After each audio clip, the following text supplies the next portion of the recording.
इसके ऊपर एक संतुलन बनाकर, एक बैलेंस बना के सही दिशा में ही ये कदम युवा के भी बढ़ते रहें और साथ ही ये नौजवानों को किस तरह हर एक को साथ लेकर ही आगे बढ़ना है, वरना अकेले आगे बढ़ भी गए और बच्चों को, बुजुर्गों को पीछे छोड़ दिया तो वो भी कहाँ आगे बढ़ना हुआ। तो कैसे ये सत्य, ये निराकार परमात्मा, एक चेतना, विवेक, एक सही सोझी, इसके ऊपर केंद्रित रहते हुए जहाँ वो संदेश युवाओं के लिए ज़रूरी, वहीं वो हर एज ग्रुप के लिए भी कि कैसे अपनी असली पहचान हो जाए और ये परमात्मा पल पल जीवन में शामिल हो जाए। ये भक्ति की शुरुआत इस ब्रह्म ज्ञान से हो। कैसे हर कोई अपने जीवन में फिर एक वाकई ही मुबारक जीवन को जिए, एक असली इंसान बन के वो मानवीय गुणों से युक्त होकर ही एक हर जगह फिर प्यार बांटे, प्रेम बांटे। और ये प्रेम कहाँ से आए? ये प्रेम भी फिर इस परमात्मा से एकमिक होके स्वयं प्रेम बन के ही। तो भक्तों ने हमेशा से यही समझाया, चाहे वो कहीं भी निवास करते हो, किसी भी युग में हो, एक परमात्मा, एक सच्चाई, एक सच जो हमेशा से था, है, रहेगा। और कैसे जिन्होंने इस सच का संग कर लिया वो तो जीते जी ही फिर बंदिशों से आज़ाद हो गए। एक अपने आप को भरम भुले के एक सुपरस्टिशन से मुक्त कर लिया, एक अंधाधुंध कोई भेड़ चाल में नहीं फंसे, एक सही सच को जानकर फिर अपने जीवन को बहुत स्पष्ट सा से, एक बहुत ही सरलता से, सहजता से, सुकून से जिया। ये भक्ति के आनंद में रंगे रहे और दुनियावी उतार चढ़ाव का फिर अपने ऊपर कोई असर ही नहीं आने दिया। ये परमात्मा की रज़ा में रह के पल पल परमात्मा का शुक्राना करते गए। और आज भी वो संदेश उतना ही रेलेवेंट, उतना ही ज़रूरी, उतना ही महत्वपूर्ण कि कैसे एक जीवन को हर पल में अलग अलग उतार चढ़ाव के बावजूद इस परमात्मा की दात जिन्होंने माना, उन्होंने संभाल की है, उन्होंने सदुपयोग करते हुए हर पल को जिया है। वो सिर्फ औरों का ही मार्गदर्शन नहीं करते गए, उससे पहले अपने जीवन को उन्होंने रोशनी से भर दिया। ये सच्ची की रोशनी, ये सत्य की रोशनी। जिस तरह एक छोटी सी कहानी में भी आता है कि कैसे एक बार एक अंधकार से भरी गुफा और ये सूरज की वो कहानी में कॉन्वर्सेशन, वो बातचीत दिखाई गई और वो गुफा सूर्य को कहती है कि आप तो जहाँ रहते हैं वहाँ इतना उजाला है, कभी मेरी जगह आके तो देखें, इतना अंधकार, कुछ नज़र ही नहीं आता। और इसी तरह दिन रात का भी फर्क नहीं, बस एक समान अंधकार में ही रहना पड़ता है। और वहीं सूर्य फिर उस गुफा में आके वो नज़ारा देखने के लिए, और तब वो गुफा को बाद में बोलता है कि ये क्या ही बात हुई, ये गुफा में तो बहुत ही रोशनी है, आप तो कह रहे हैं आप में अंधेरा है। तो बात वही कि वो अंधकार से भरी गुफा इसलिए क्योंकि वहाँ रोशनी नहीं, और सूर्य तो रोशनी ही है, जहाँ जाएगा अपनी फितरत साथ लेके जाएगा। वो रोशनी खुद ही कहीं भी हो वो रोशन ही होगी जगह। कोई सूरज पे रोशनी की डिपेंडेंसी नहीं, क्योंकि सूरज से रोशनी ही निकल रही है। तो बात वही, तिमिर गए रवि देखते कि ये अंधकार चाहे कब का भी हो, सिर्फ मायने क्या रखता है, वो पल भर में उजाला हो सकता है। जब ये स्तोत्र, ये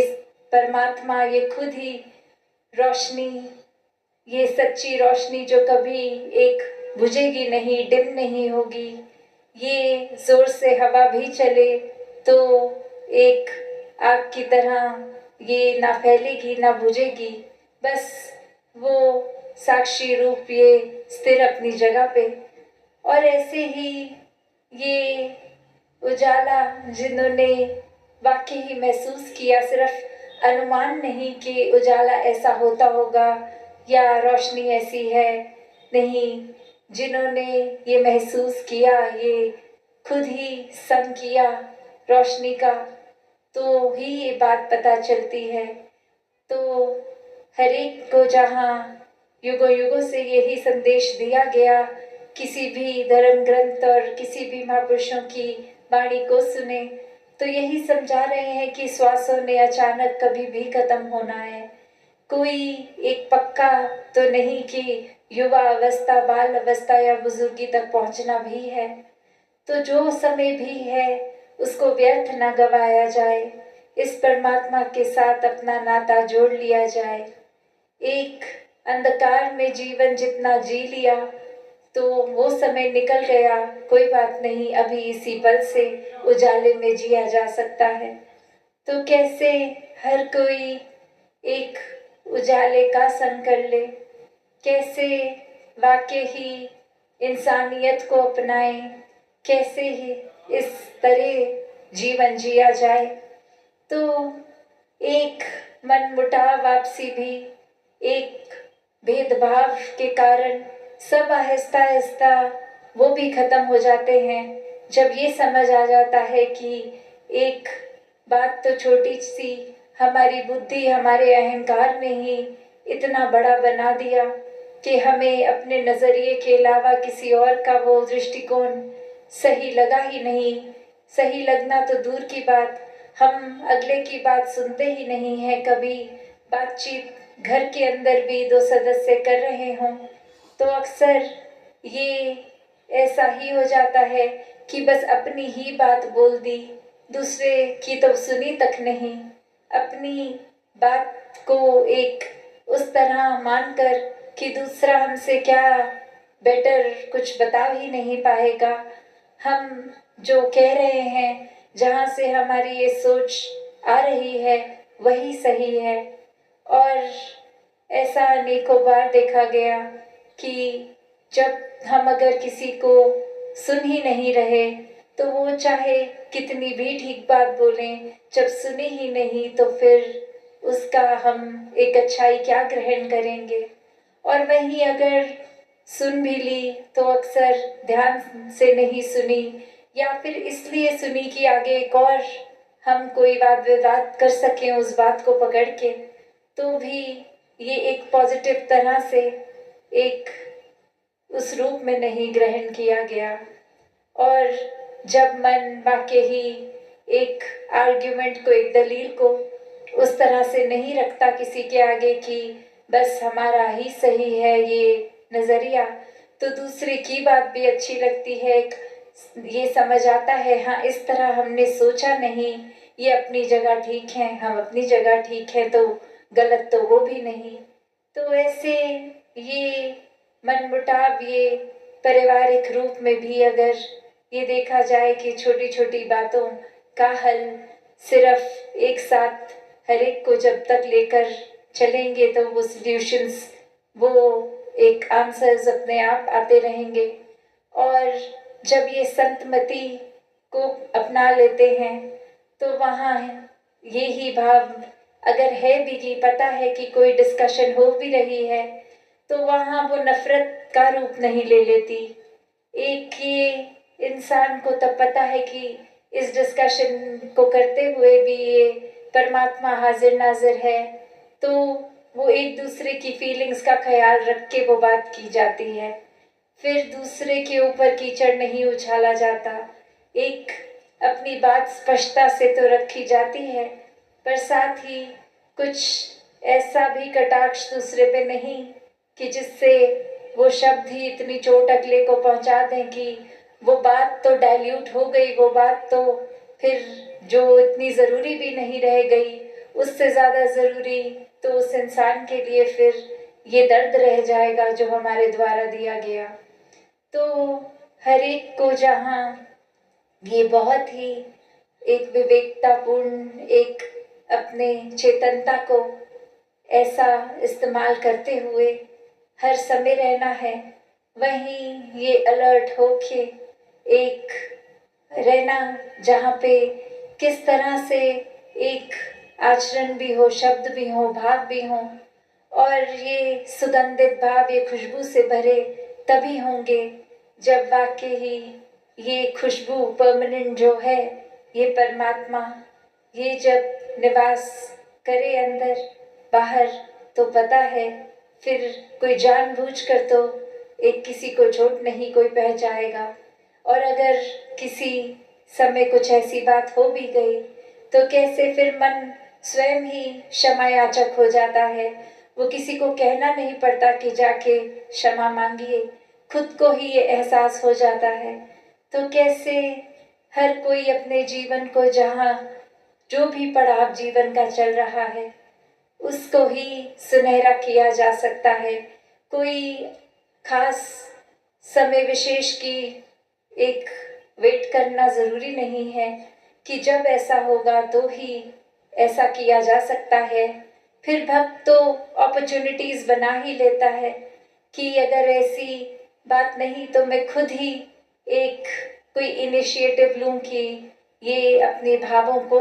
दूसरों के चरणों में रख दिए जाएं। फिर कोई ये नहीं कि टाइम वेस्ट और करते हुए कि जब मौका बनेगा तभी बात बोलेंगे, उससे पहले नहीं। तो ये क्षमा मांगना भी कोई ये एक इंसान को छोटा नहीं दर्शाता, ये तो वाकई ही करुणा के भाव से, एक विनम्रता के भाव से, एक ह्यूमिलिटी के भाव से ये भाव का भी जन्म हुआ। और वहीं हर किसी के लिए भी कि अगर किसी और ने हमें चोट पहुंचाई तो उसकी क्षमा मांगने से पहले उसको माफ़ किया जाए, और जहां हमसे गलती हुई तो किसी की इंतज़ार नहीं हो कि वो आके बोले क्षमा मांगे। ये खुद ही एक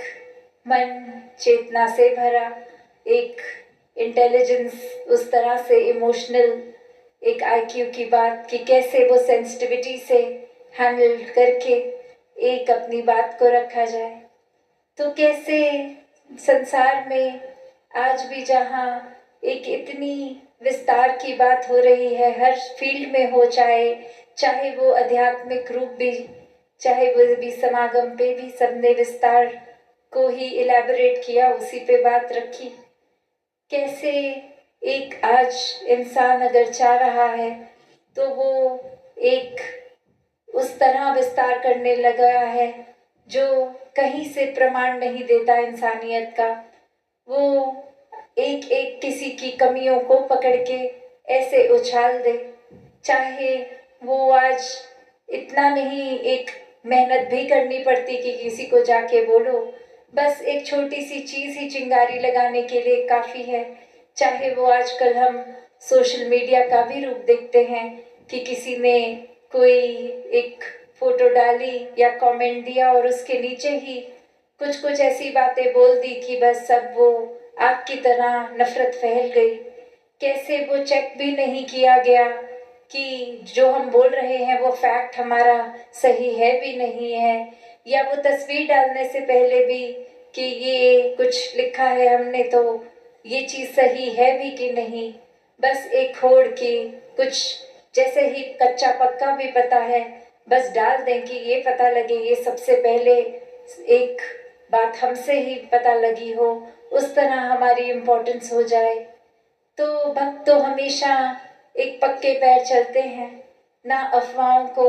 एक हवा देते हैं और ना ही ऐसे कान बनते हैं जो निंदा नफरत श्रवण करने में दिलचस्पी रखते हों। तो एक ऐसी बात अगर कान में आई भी तो कैसे वहीं खारिज कर देते हैं कि एक सामने वाले को बता देते हैं कि ठीक है, हमसे ऐसी बातें आप मत कीजिए, अगर आपको भी कायदे से तो नहीं करनी चाहिए किसी के बारे में कुछ उल्टी बात, पर अगर इंटरेस्ट है तो वो हमारा नहीं है, हमारे कारण वो ना एक इंटरेस्ट दिखाएं, वरना तो एक मुंह से तो बोल लेते हैं कि ये निंदा नफरत नहीं करनी, पर कर्मों से एक अगर कितने भी व्यस्त हों, बस थोड़ा सा साथ के कमरे में भी बात हो रही हो तो अपना कार्य पॉज कर देंगे, रुक जाएंगे कि दूसरे की भीनी बीमार जो बात सुनाई दे रही है उसको अच्छी तरह सफाई से सुनने की क्या खुशबू हो रही है साथ के कमरे में। तो बात वही कि कैसे एक अगर वो बात सोची जाए हमारे लिए ज़रूरी है तो अगले को खुशफुसाना भी क्यों पड़ेगा, वो तो आराम से नॉर्मल एक उस आवाज़ में बोल ही देंगे कि हम भी सुन लें। वो या उनको लग रहा है कि ये हमारे लिए उचित नहीं इसलिए धीरे बोल रहे हैं, या फिर वो कोई उनकी अपनी पर्सनल बात है जिससे हमारा कोई लेना देना नहीं है इसलिए वो बोल रहे होंगे। तो अपना कान उनकी बात में हमें डालना ही क्यों है। ये रुझाव, ये एक गॉसिप नेचर अगर है तो फिर ये हमारी मन की ही एक शरारत है, मन का ही एक वो पहलू है जिस पे ये काबू करना, एक इसको किस तरह से चैनलाइज करना है वो फिर हमारे अंदर ही बात है, हमारे ऊपर ही निर्भर करता है। तो ऐसे ही युक्त होकर भावों से जो एक अच्छा मार्ग अपनाते हुए इस सच्चाई को जो अपने साथ रखते हैं वो फिर एक छोटी मोटी बातों में ना उलझ के वाकई ही इस भ्रम से जुड़ते हैं इतना विशाल जिसका कोई अंत ही नहीं, इस असीम के साथ जुड़कर फिर छोटी छोटी बातों को नज़रअंदाज कर देते हैं, उनका प्रभाव अपने ऊपर पड़ने ही नहीं देते। और ऐसी ही कैपेसिटी, ऐसा ही एक इंसान युक्त है इस एक ऐसी सोच को अपनाने के लिए। बस ये कमी, ये चूक हमारी ही हो रही है कि जिस तरह एक बीज पूरे का पूरा पेड़ बन सकता है जिसमें फल भी हैं, पत्ते भी हैं, लकड़ भी है, अन्य और चीज़ें, पर खुद ही वो बीज फूटने से ही डर रहा है कि ये एक इतनी सी एक तिन मात्र भी जो आइडेंटिटी है ये भी छूट जाएगी। तो बात वही कि इस निराकार के आगे तो हमारी एग्जिस्टेंस वैसे ही कुछ नहीं, और खुद अहंकार इतना भर लिया दिल दिमाग में कि खुद को ही सबसे इम्पोर्टेंट बना लिया। तो बात वही कि जिन्होंने अपना ये अभिमान गवा के एक विनम्रतापूर्ण अपने एक अच्छाई को अर्पित करके इस परमात्मा के आगे जीवन जिया,